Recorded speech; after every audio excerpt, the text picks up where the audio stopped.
Karen is the proud parent of both a Harvard and a Yale graduate. Independently does college consulting with Varsity Students Institute. Did I get that right? And she's also works as Interlake as an IB coordinator. Welcome, Karen.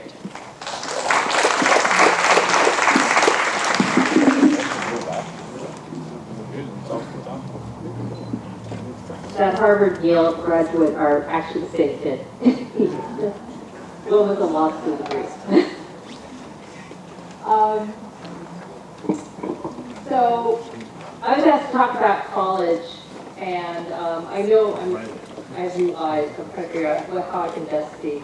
I know that we have a variety of immigrants here. Yes, we have probably a majority of Chinese. We have people from a lot of different places. And the one thing that I have found in the 13 or so years I have been working with kids applying to college that is true of pretty much all immigrants is that they value education.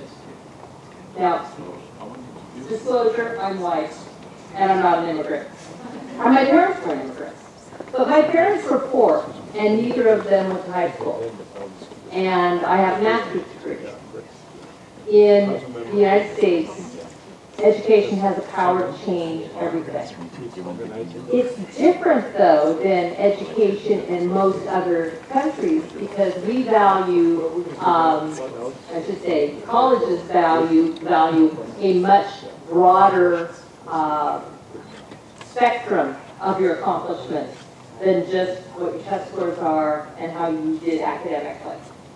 And the competition, especially from this area, where we have so many smart kids, is really tough. And we get so many people who want to go to Harvard. And yes, my son did go there for his undergraduate, and it was a fabulous place. For him, it was right for him. It's not right for everything.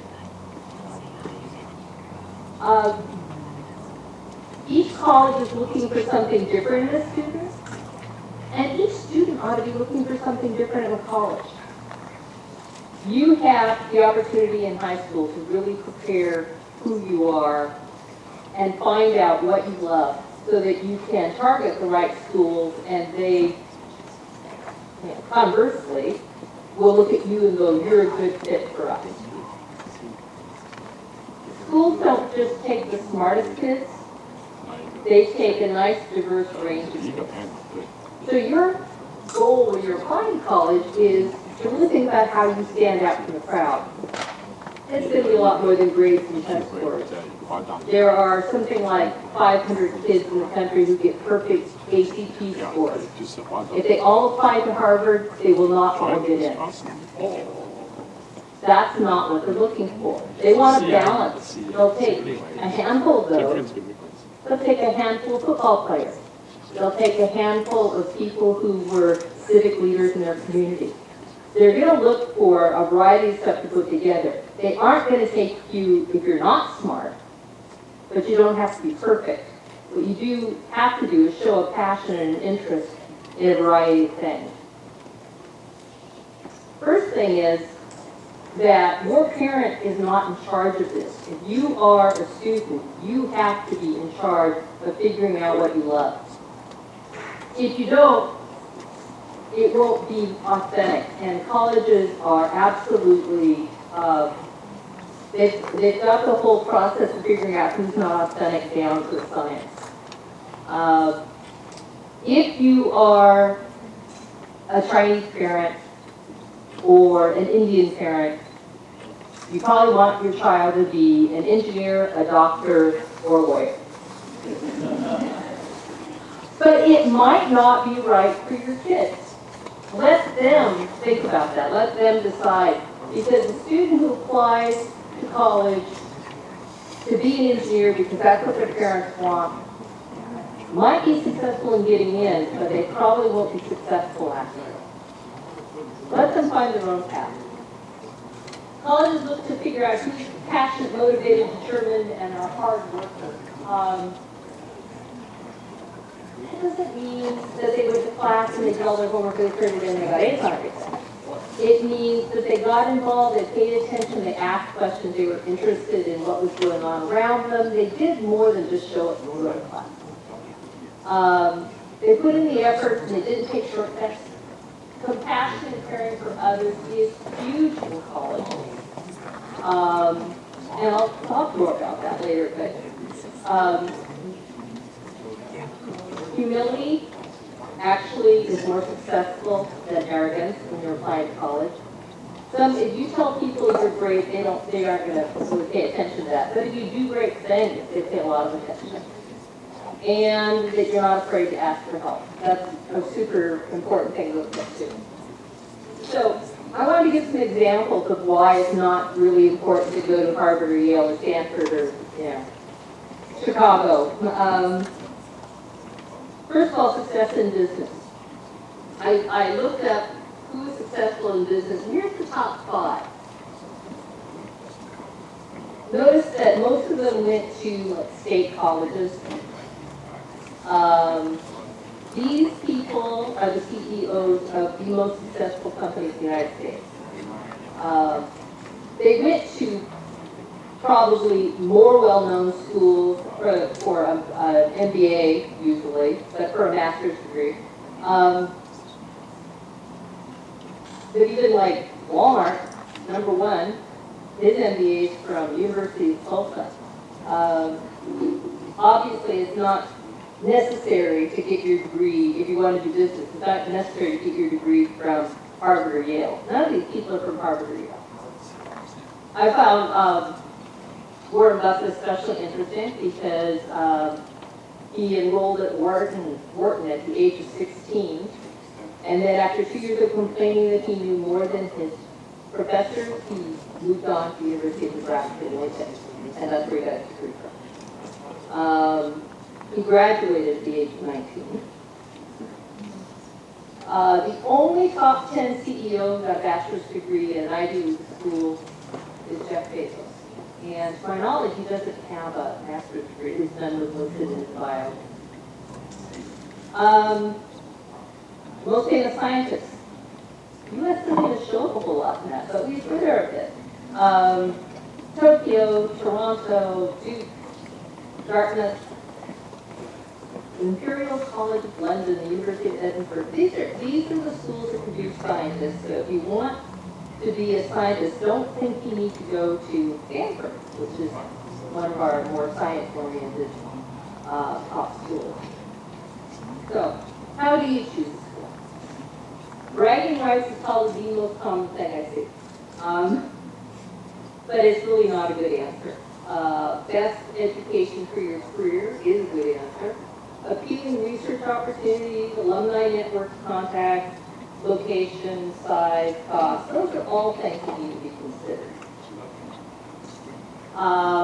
Most important thing you want to look for when you're putting together your college list is, first of all, a good fit academically. Understand that if you are the smartest kid at your school the year before, if you really had to push hard to get in and were, someone who just barely made the cut, you were going to struggle every day you're there. College needs to be a really well-rounded experience because when you apply for a job, they're going to look a lot more than just where you went to college. They're going to look at what you did when you went there. So you need to find one where you are a good fit, where you can do the work, it challenges you, but you actually have to study. But you have time to do other things. I recently have been working with a young woman that I've known for several years now who's now applying to med school. And she was 10, which was a good fit for her. And when I looked at what she did while she was in 10, I am stunned. I don't think I did that nearly as much as she did while I was in school. From volunteering at a free clinic, to working in a soup kitchen, to doing 2 very significant research projects. One is on support team and one she led. To mentoring kids in the community, and she did a ton of stuff. And a lot of it relates to medicine, which if you want to go to medical school, you actually have to do you start your medicine stuff early. You have to start doing it while you're in high school if at all possible. I just been getting exposure to medical practices. Anyway, so look at a major program's admission requirements, size, location, campus time, and values. Don't go choose Dartmouth if you need to be near a city. It's 2 hours away from the nearest city. Don't choose NYU if you don't like being in the middle of a city, because there's no campus really. It's really like the city. And look at the available activities. So colleges look for grade rigor, coursework, and test scores. That's sort of the first cut. You do all the applications, you look, can this person do the work? It's not, are they the smartest person that's applying, but can the student do the work? Once they know that, then they can look more detailed things. So quotes are just from various places. This is from USA Today.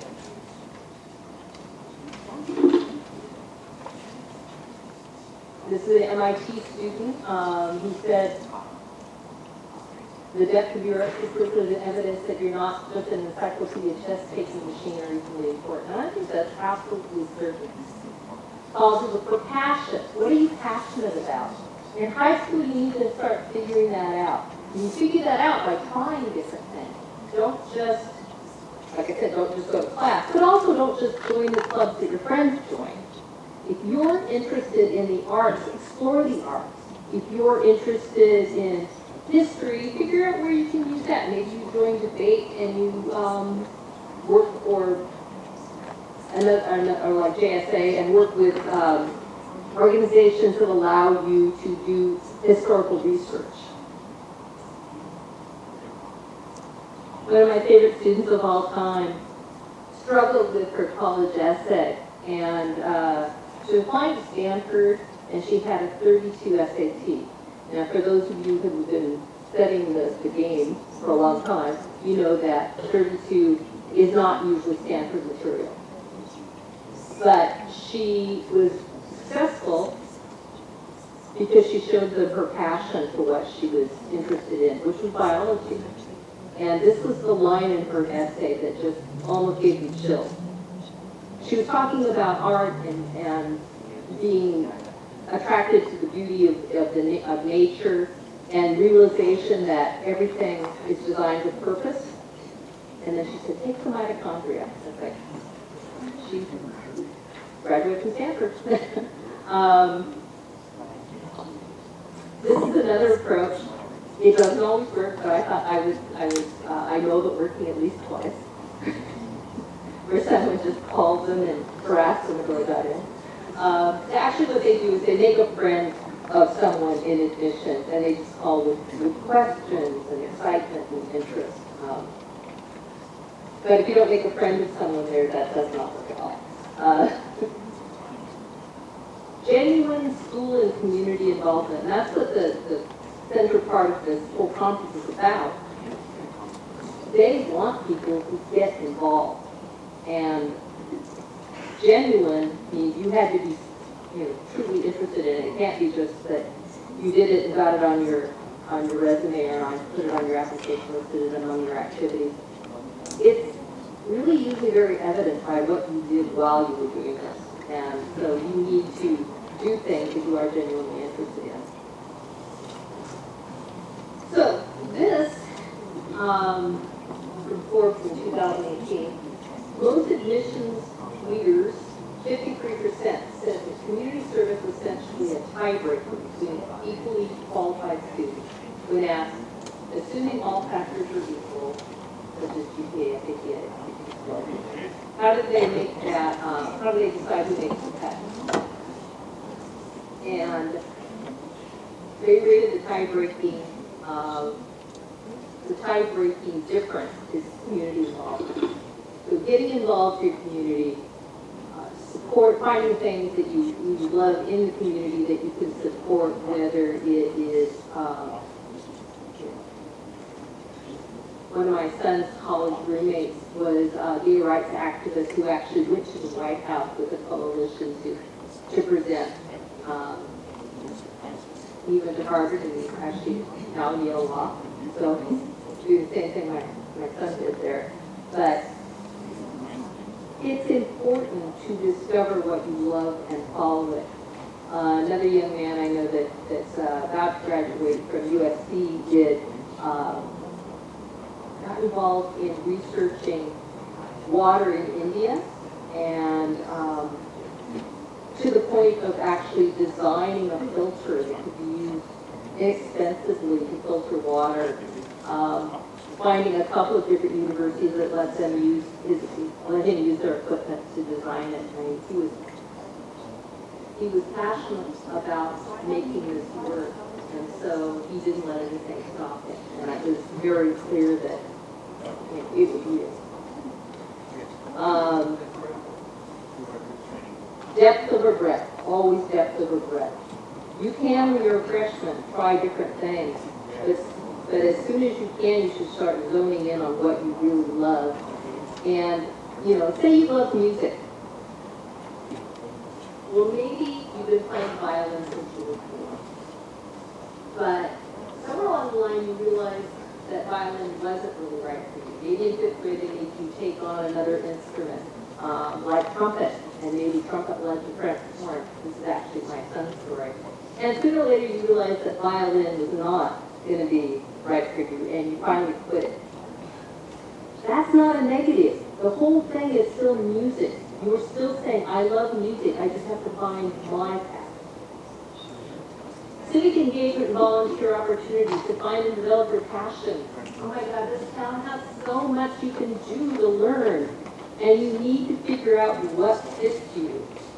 There's the school clubs, there's not-for-profits, there's local and further away colleges that you can approach about, find out what kind of programs they have, get involved in them in the summer. Start your own club if they don't have one that suits you. So the arts around here, there's the art museum, dance companies, theaters, they all take volunteers. Biology and medicine, the Institute of Systems Biology takes high school interns. They take them during the school year and they take them during the summer. Kaiser Permanente takes students. You don't get super exposed to patients, but you get various kinds of office jobs and running errands jobs and all, but you are still around those people and you get to help out. And I do know somebody who volunteered there and was diligent about his work, and so they gave him the opportunity to shadow doctors, which is rare because with HIPAA laws, they have difficulty making that decision whether you can shadow a doctor, especially under the age of 18. Business, there's DECA in school, there's Washington Business Week, which is you can search it on the web, but it's a chance to go for a week or two and be part of a team that designs something and then markets that are figured it out. Computer science with the hackathons and the coding clubs. Engineering and architecture. Washington Aerospace Scholars is fabulous if you want to know about, if you want a chance to design a trip to Mars and work with actual astronauts who show up and review your work. The ACE Mentor Program is for architecture, construction, and engineering, and the kids that do that over the period of several months design a building and build a model of it and then present their building to a jury of architects at University of Washington. The people who mentor that program are all in those fields themselves, and the person who started the branch over here is actually the CEO, or was the CEO, kind of he's retired, of one of the big structural engineering firms.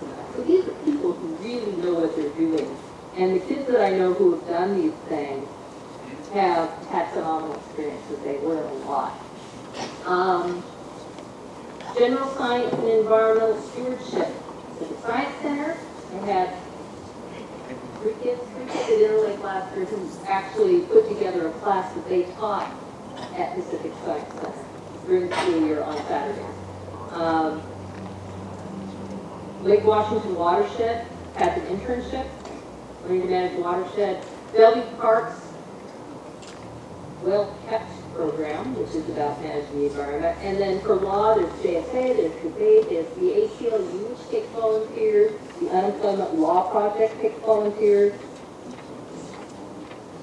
Anyway, there's a big list, and there are lots of ways to find out about those things. But my best advice is to go online and search for variations of what you're interested in, volunteers, high school students, and see what comes up.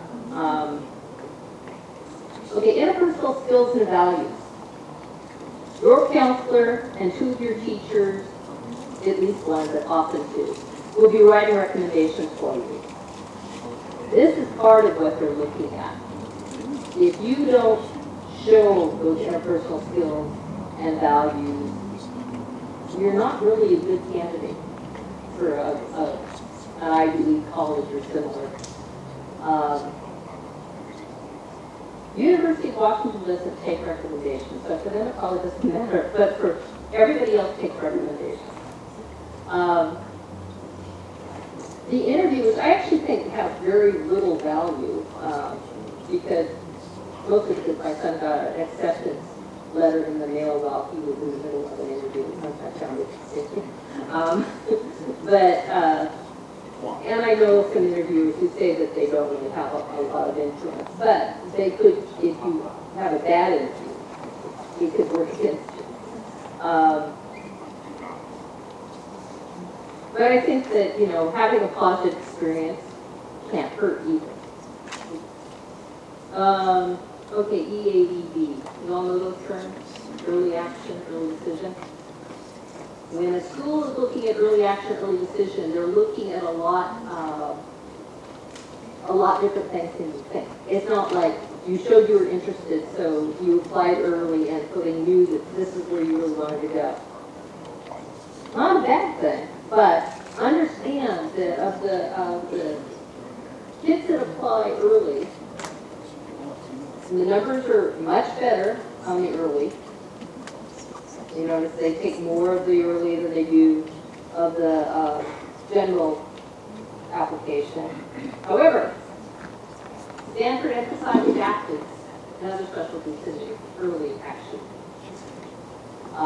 Doesn't mean you won't get in if you're not any of those things, but understand that if they are filling a third of their class at that point, they're going to take all those athletes first. That's when the coaches say, you know, here's my pick, this is who I want. And the better their sports team, and Stanford has good sports teams, the better their sports team, the better the chances are to get into that. MIT emphasizes women in the early. That's because they want a 50-50 balance between men and women, and they can't get it. So, working at Interlake, I've seen years where we've had 6 and 7 kids get in to MIT early.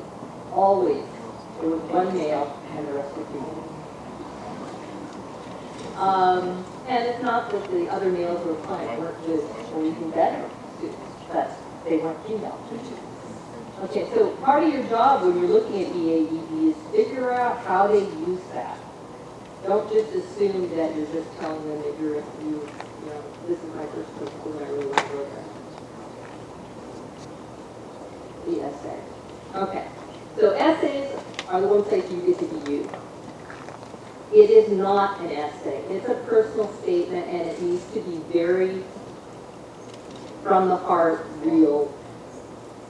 When I'm telling a kid about writing an essay, one of the things that I do is I sit them down and I look them in the eye and I say, have you ever written a letter to a friend? Because that's what you're about to do. You want the person who reads this to like you. If they don't like you, they don't have to support you. The way admissions works is every admissions officer takes a portion of the application, usually cited by product entry. That one person and their staff, and usually have one or two assistants, will read everything in your application. They're going to decide early on whether you're even qualified and throw you away if you look dangerous or if you look, like you would be struggling every day you're here. But once they get over that, then they're looking at what do you bring to the school, what, are you a good fit? Personality is part of being a good fit. But you're dealing with a human being, so again, if they don't like you, they're not likely to support you.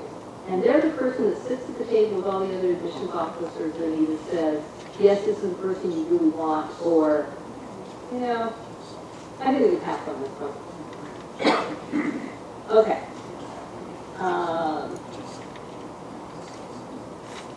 I've seen this happen more often than I can believe, really, that there were kids that really shouldn't have gotten in.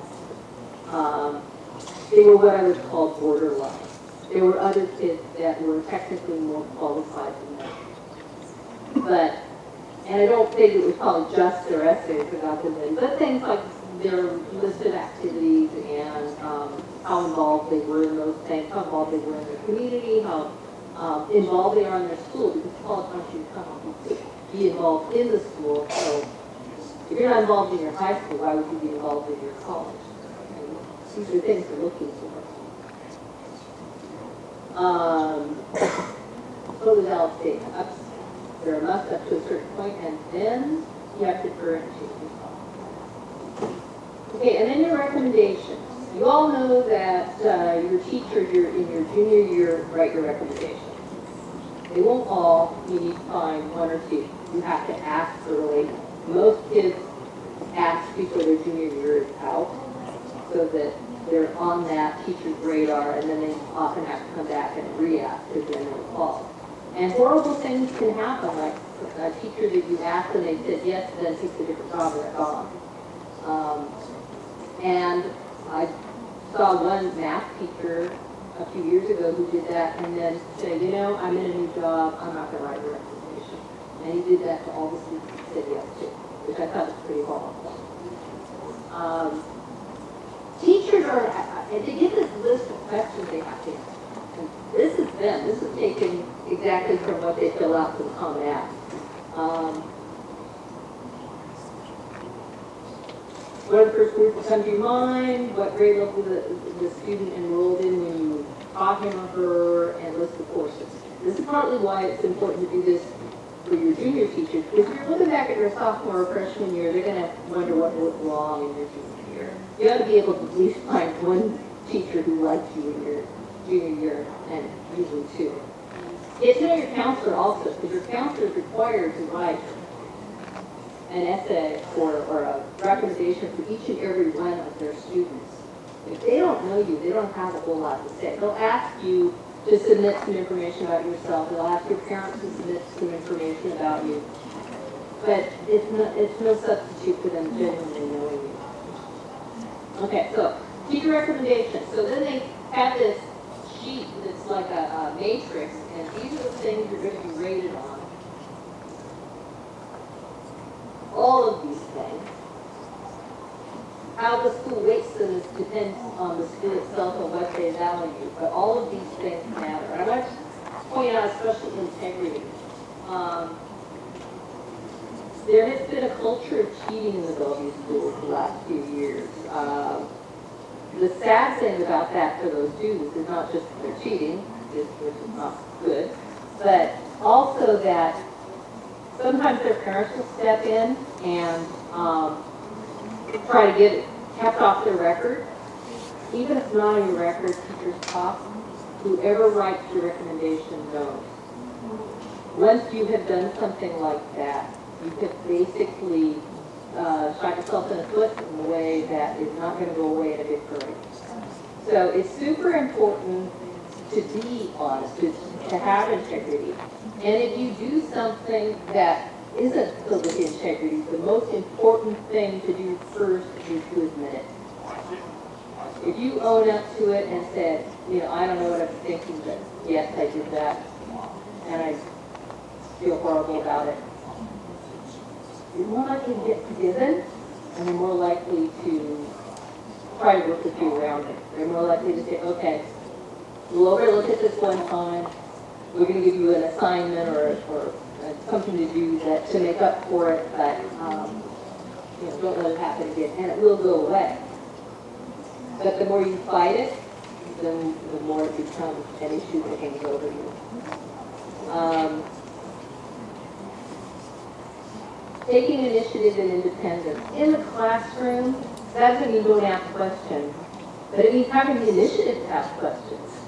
It means, one of my recommendations when I was in high school came from being the only person who would ask a question about a concept that I found really confusing, and everybody else would laugh at me for asking the question, and it turned out that the information in the book was wrong, and so I was right to ask. But it made the teacher write a recommendation that said that I had the courage to, and the interest in learning and the courage to follow my heart where I needed to go to understand a concept or an idea that was difficult. So the reading level is not just yes, no, one, it's this, no basis, below average, average, good, very good, excellent, outstanding, and one of the top few I've encountered, the top 1%. Pretty hard scale. So when you're sitting in your classroom, keep in mind all of those things that they're going to rate you on and how strongly they're going to rate you. You need to be a standout. The more exclusive the school you want to go to, the more you need to stand out in those areas. For parents, your responsibility is to make sure your student knows the financial situation. There's nothing worse than a child applying to a school that the parent can't pay for, and that for some reason they aren't going to qualify for aid or not enough aid. Parent needs to make sure the student knows that it's going to take you to college, beyond grades and test scores, all of those other things we've been talking about. And what are the priorities? Do you want to, kids that want to go to a school because they've got a great course student. Kids that want to go to a school because they have this summer abroad program that just sounds fabulous. What are the priorities? What do you want? And it is more than just a piece of paper at the end of the process. It really is like what you're exposed to, the contacts you make, the opportunities you have as a result. When my son had to choose between Harvard and Yale for law school, he got into both. He chose Yale because of the fact that it is smaller and he would get to know his professors better, and the opportunities that he was aware of that came, that just by looking at other students who've gone there and the opportunities they've had, were more in line with the things he was interested in. We have a friend who's a lawyer who went to UCLA for law school who was actually quite upset that my son had made that choice because he felt like Harvard trains you to be a better lawyer, but Yale trains you to be a better statesman. My son's first job starting next week is working for Judge Merrick Garland, U.S. District Court of Appeals, Chief Justice. So that's pretty cool, and it's exactly what he wants.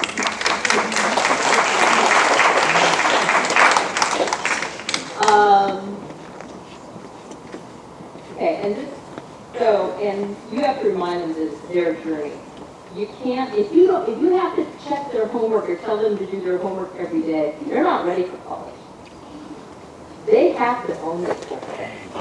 So you need to start shifting that responsibility to them as well as you can, as often as you can. I honestly never looked at, what's the thing called the parent view of grades? I never once checked my son's grades. I never once said, did you do all your homework? No.